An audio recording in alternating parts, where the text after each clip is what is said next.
Welcome back to the Business Book Club. Great to be diving in again.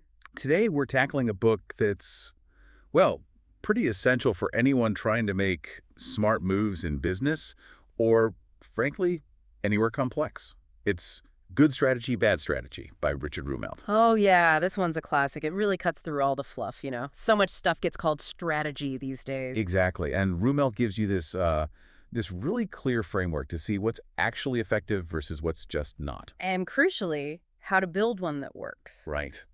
So our goal today is to unpack his core ideas and see what's in it for you.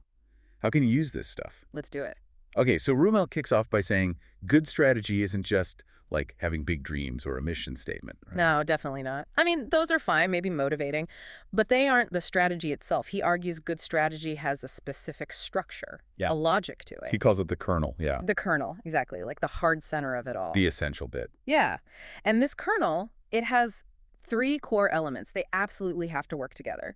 Okay, let's break them down. What's number 1? First up is the diagnosis. And honestly, this is often where things go wrong right away with bad strategy. Okay. It's about deeply analyzing the situation, sure, but the key is identifying the critical challenge, the main obstacle. So not just listing facts. No, it's more than that. It's a judgment about what those facts mean. You got to pinpoint the central problem you're actually trying to solve. The core issue, the thing that's really holding you back. Precisely. Nailing that diagnosis. Once you've got that clear, then comes the second element, the guiding policy. Right, the overall approach. How are you going to tackle that problem? Exactly. It's the general path forward. Rumelt calls it a signpost. It points the way, it sets the direction, but without getting bogged down in every single tiny detail yet. So it guides your choices. Yeah, it commits you to a certain approach, which also means ruling out other approaches. Makes sense. Yeah. So diagnosis, what's the core problem? Guiding policy. What's our general path to fix it? What's the third piece? Coherent action. This is where the rubber meets the road. These are the specific actions, the resource decisions, the coordinated steps designed to actually implement the guiding policy. And the key word there is coherent. Absolutely critical. These actions can't be a random collection of good ideas. They have to fit together, support each other, push in that direction set by the guiding policy. Okay, diagnosis, guiding policy, coherent action. That's the kernel. You also mentioned it's not like a rigid plan carved in stone. Right, especially when things are complex or uncertain, which, let's face it, they usually are. Rumelt really stresses that good strategy is like a hypothesis. A hypothesis, meaning? Meaning it's your best guess, your informed judgment about what's going on and how your chosen actions will lead to success. And like any hypothesis, you got to test it, see what happens, and be ready to adjust. Okay, that framework seems really solid. Yeah. So if that's good strategy, let's talk about the other side. What makes strategy bad? Rumelt pulls no punches there. Huh. No, he doesn't. He really thinks the word strategy has gotten watered down, applied to almost anything. He gives us 4 big warning signs of bad strategy. Let's hear them. First one is fluff. Ah, yes, fluff. We've all seen this. It's that kind of superficial language, often full of buzzwords. Like synergize our core competencies. Exactly. Stuff that sounds impressive but doesn't actually say anything meaningful. Or it states the obvious, like his example. Our bank's fundamental strategy is being a bank. It's just empty calories, zero substance. Yeah, makes you roll your eyes. Okay, what's sign number 2? Failure to face the challenge. This is a big one. Bad strategy often just avoids naming the specific, tough obstacles. It ignores the elephant in the room.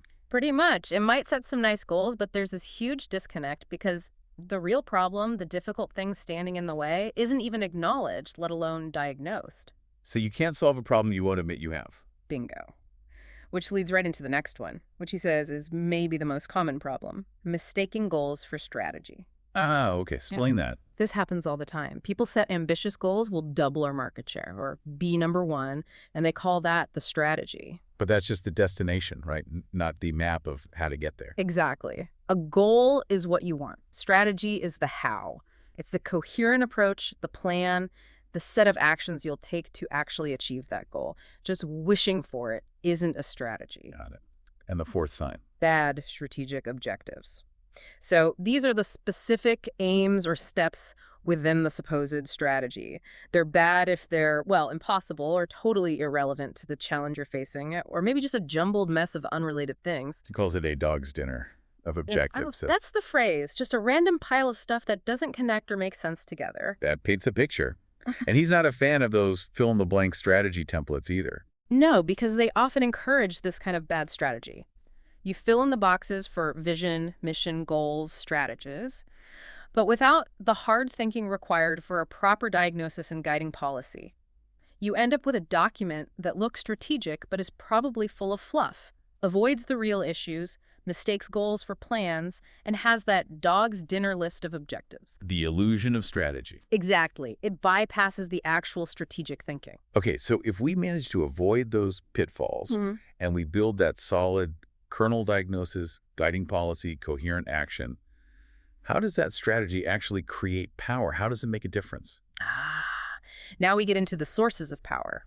Rumelt talks about several ways good strategies generate leverage, how they achieve results that might seem bigger than the effort put in. It's about being smart, not just working harder. Give us an example. Okay, one key source is leverage. This is about finding a pivot point, applying focus and effort where it will have a disproportionate impact. It often involves anticipating how things work or how others will react. Like finding a weak spot. Exactly, or anticipating a reaction. Think of military examples. Like Nelson at Trafalgar, he anticipated the French gunners couldn't handle the ship's roll at close range, negating their firepower. Or Schwarzkopf's left hook in the Gulf War, it worked because they anticipated where the Iraqi forces wouldn't be strong and hit them there. It's about insight leading to focused action. So it's about brains over just brute force. Strategic judo, almost. That's a good way to put it. Another source, especially when the ultimate goal seems huge, is setting proximate objectives. Meaning nearby goals, achievable steps. Yes, exactly. Near-term and achievable. The big challenge might feel overwhelming, so a good strategy breaks it down. Set intermediate objectives that are actually within reach. Reaching them builds momentum, clears obstacles, and makes the next step possible. Like the moon landing goal. Perfect example. Kennedy's goal to land a man on the moon within the decade was audacious. But crucially, it felt just about achievable with immense focused effort. It wasn't, let's go to Mars tomorrow. It was a powerful proximate objective that focused NASA incredibly well. It breaks down the impossible into the difficult but doable. Right. And sometimes the limiting factor isn't the overall size of the challenge, but one specific weak point. That brings us to chain link systems. Okay, explain that. Think of a physical chain. It's only as strong as its weakest link. Many businesses or processes are like that. Their overall performance is capped by one particular bottleneck. So improving other parts doesn't help much. Not really, not until you fix that weakest link. Good strategy identifies that specific bottleneck and concentrates effort there. IKEA's whole model is a great example. Design, sourcing, logistics, store experience, customer assembly, it's all linked. You can't just copy one part. The strength is in the whole coordinated chain. Strengthening one weak link can unlock massive improvement. Find the bottleneck, fix the bottleneck. Pretty much. And related to that focus is concentration. Simply put, focusing your resources, time, money, attention on a limited number of objectives or areas instead of spreading them thinly across everything. That focused power achieves more. Makes intuitive sense. What about just having an advantage over competitors? Well, yes, advantage matters, obviously, but Rumelt adds nuance. It's not just about being good at something, it's about having isolating mechanisms. Isolating mechanisms. Things that make it hard for competitors to copy or neutralize your advantage. Think patents, a super strong brand reputation people trust, economies of scale they can't match, unique skills or knowledge inside your team, or network effects like with social media or app stores. Like Apple's ecosystem. Exactly. The hardware, software, brand, app store, they all reinforce each other and make it hard for someone to just copy one piece. Rumelt adds a really interesting point here. An advantage is strategically interesting if you have some insight into how you can actively increase its value. So it's not just having it, but knowing how to grow it or make it stronger. Precisely. That's where the strategic thinking comes in again.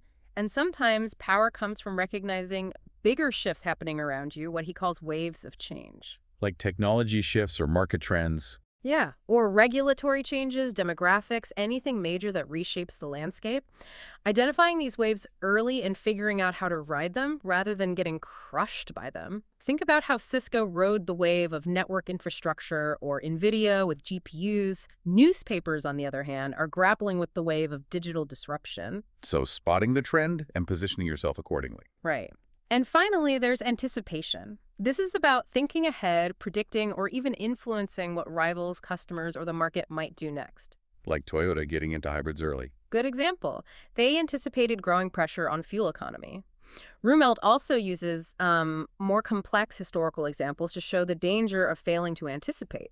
He analyzes, quite neutrally I should add, aspects of the U.S. strategy leading into the Iraq conflict, pointing out how certain objectives around WMD seemed flawed because they arguably didn't anticipate Saddam Hussein's potential logic based on historical patterns, like how major powers using deterrence might inadvertently teach smaller powers the perceived value of those weapons, making disarmament harder to verify. Wow, so understanding history and psychology becomes part of strategic anticipation. Absolutely.